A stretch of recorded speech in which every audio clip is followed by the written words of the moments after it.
दोस्तों आज बात करेंगे रिकवरी एजेंट के बारे में। दोस्तों रिकवरी एजेंट बैंक के द्वारा पाले गए एक प्रकार से हम गुंडे भी कह सकते हैं, क्योंकि दोस्तों होता क्या है कि कोई भी व्यक्ति किसी भी बैंक से जब लोन लेता है और उस लोन की ईएमआई को समय पे पूरा नहीं कर पाता है, बहुत समय तक उनकी ईएमआई टाइम टू टाइम पे नहीं होती है, तो बैंक वाले क्या करते हैं कि थर्ड पार्टी यानी कि जो रिकवरी एजेंट होते हैं उन्हें वो पैसे वसूलने के लिए आपके पीछे लगा देते हैं। और दोस्तों रिकवरी एजेंट क्या करते हैं कि वो आपको परेशान करते हैं, ज्यादा करके जो आम पब्लिक होती है उन्हें परेशान करते हैं, मेंटली उन्हें टॉर्चर करते हैं और आपका जो पैसा है यानी कि आपने जो लोन लिया है उसे वसूल करने के लिए वो कौन सी भी हद को पार करते हैं। तो दोस्तों आज की वीडियो में हम बात करेंगे कि इन रिकवरी एजेंट को कैसे हम सबक सिखा सकते हैं और ये किस प्रकार से आपको परेशान करना बंद करेंगे। तो दोस्तों आज की वीडियो होने वाली है बाइक के ऊपर, यानी कि दोस्तों क्या होता है कि जब हम बाइक लेते हैं या फिर मान लीजिए कि कार खरीदते हैं तो हम उसकी ईएमआई करवाते हैं ताकि जो अमाउंट होता है वो हम आसान किस्तों पे दे सके। लेकिन दोस्तों क्या होता है कि कभी कभी हमारी जो किस्त होती है वो हम दे नहीं पाते हैं, हमारी परिस्थिति कभी कभी डाउन हो जाती है जिसके कारण हम जो ईएमआई है वो पे नहीं कर पाते हैं। ऐसे में दोस्तों क्या होता है कि आपकी एक ईएमआई, दो ईएमआई, तीन ईएमआई लगातार बाउंस हो जाती है, तो उसके बाद क्या होता है कि बैंक वाले रिकवरी एजेंट को आपके पीछे लगा देते हैं। तो दोस्तों ऐसे में रिकवरी एजेंट आपको परेशान करते हैं, या तो आपकी जो बाइक है उसे लेके चले जाते हैं बिना किसी ऑर्डर के। तो दोस्तों आज की वीडियो में मैं आपको कुछ ऐसी बातें बताने वाला हूं जिसको जानने के बाद अगर आपने भी अपनी बाइक को ईएमआई के ऊपर लिया है और रिकवरी एजेंट आपको परेशान कर रहे हैं, बाइक उठाकर ले जाने की धमकियां दे रहे हैं, तो दोस्तों आप इससे बच सकते हैं। तो दोस्तों सबसे पहले मैं बता दूं कि अगर आपकी भी ईएमआई बाउंस है, यानी कि अगर आपकी लगातार 3 ईएमआई बाउंस होती है तो ही किसी भी बैंक वाले रिकवरी एजेंट आपके पास आते हैं और आपको सबसे पहले आपको फोर्स करेंगे कि आपकी जो बची हुई ईएमआई है आप पूरा कर दे। आपको समय दिया जाता है और आप उस समय के बाद भी अगर ईएमआई पूरी नहीं करते हैं तो उसके बाद भी वो आपकी बाइक को नहीं लेके जा सकते हैं जब तक उनके पास कोर्ट का कोई भी ऐसा आदेश ना हो। तो दोस्तों सबसे पहले तो आपको ध्यान में रखना है कि अगर कोई भी रिकवरी एजेंट, मान लीजिए कि आपकी सिर्फ एक ही किस्त बाउंस हुई है और रिकवरी एजेंट कोई भी आपके घर पे आता है, आपको फोन करता है, आपको परेशान करता है या फिर आपसे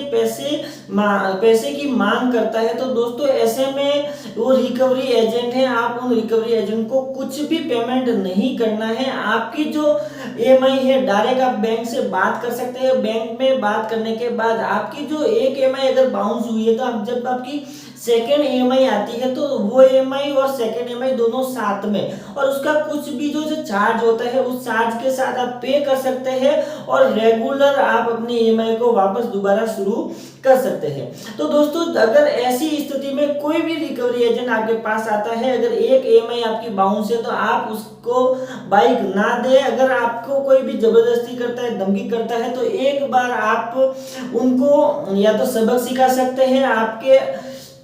या फिर आपके नजदीकी पुलिस स्टेशन में उनकी कंप्लेन कर सकते हैं, क्योंकि कोई भी रिकवरी एजेंट डायरेक्ट आपके घर पे आके आपकी गाड़ी को सीज नहीं कर सकता है।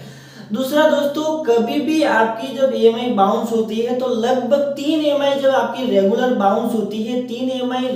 रेगुलर बाउंस होने के बाद भी दोस्तों वो आपको, यानी कि कोई भी बैंक, जब आपने किसी भी बैंक से लोन लिया तो वो बैंक वाले सबसे पहले आपको एक नोटिस भेजते हैं जो कि आपके घर तक आता है। उस नोटिस में दोस्तों साफ तरह से लिखा होता है कि आपकी जो ईएमआई वो बकाया है, आप अपना जो पेमेंट है वो समय पे करें, नहीं तो आपकी जो बाइक है वो सीज हो सकती है। आपको ऐसे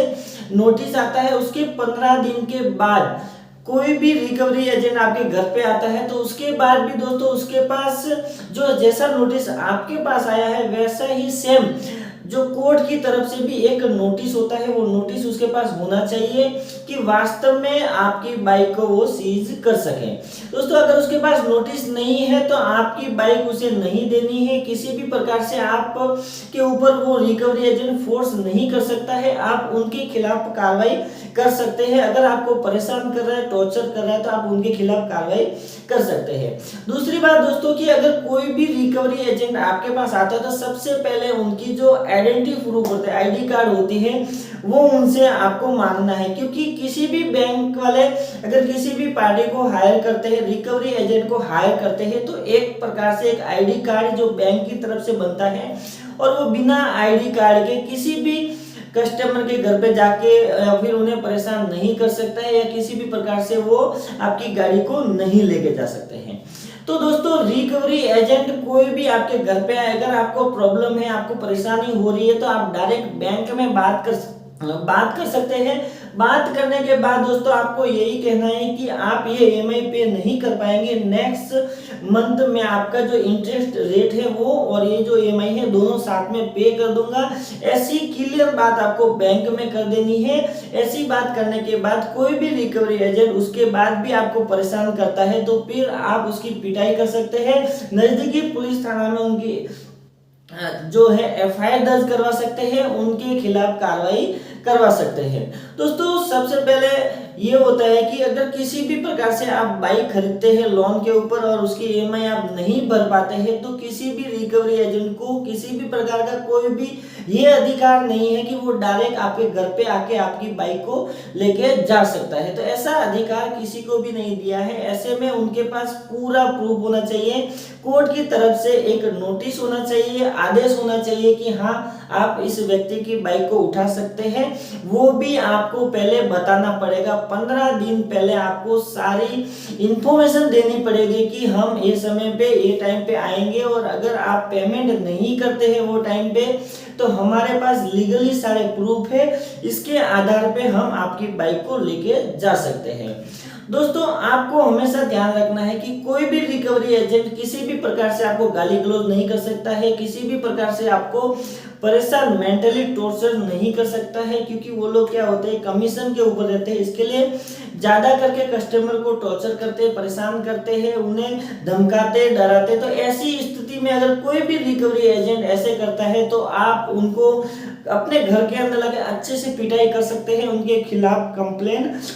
कर सकते हैं। तो इस बात से आपको घबराना नहीं है कि आपके घर पे कोई रिकवरी एजेंट आ रहा है, आपकी बाइक लेके जाएगा, ये कर देगा, पैसे आपसे पैसे मांगे तो पैसे भी रिकवरी एजेंट किसी को भी नहीं देना है। अगर आप किस्त जमा करवानी है तो डायरेक्ट बैंक में करवाइए, या फिर आपके बैंक के थ्रू जो ईसीएस हुआ है उसके थ्रू आप अपनी किस्त को जमा करवा सकते हैं। किसी भी रिकवरी एजेंट को किसी भी प्रकार का कोई भी चार्ज नहीं देना है, कोई भी पेमेंट नहीं करना है। अगर आपको उल्टी सीधी बात करे तो आप उनके खिलाफ कार्रवाई कर सकते हैं। तो आपको डरना नहीं है, घबराना नहीं है, और एकदम लीगल तरीके से आपको चलना है। तो आपकी बाइक कभी भी कोई भी रिकवरी एजेंट उठा के नहीं ले जा सकता है, ना ही वो सीज करेगा। तो दोस्तों आज के लिए इतना। वीडियो अच्छी लगी तो लाइक करें, शेयर करें अपने दोस्तों के साथ। अगर आप मेरे चैनल पे नए तो चैनल को सब्सक्राइब करें, ताकि ऐसी ही वीडियो आपको मिलती रहे।